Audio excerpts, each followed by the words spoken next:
Having faith is spiritual warfare. That's a hard truth. Now listen up. Hebrews 11 tells us that it is impossible to please God without faith. And it actually goes through all the ways in which the people had faith.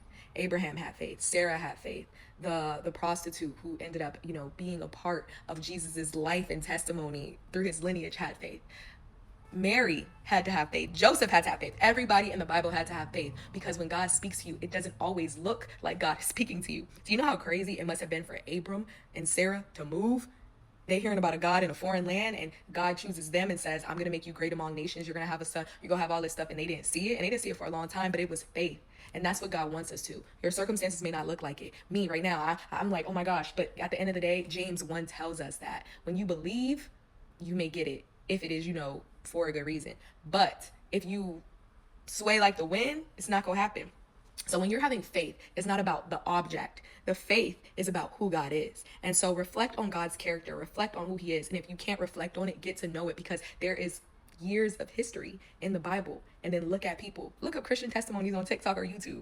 You will see the goodness of God, and then turn internally and see that what you may have been calling the universe or whatever is really the Lord that knows you, that sees you, God, El Roy, that sees, the one that's been here for generations, not the one that people try to feed you, not the one that groups may have been trying to use as a means of militia.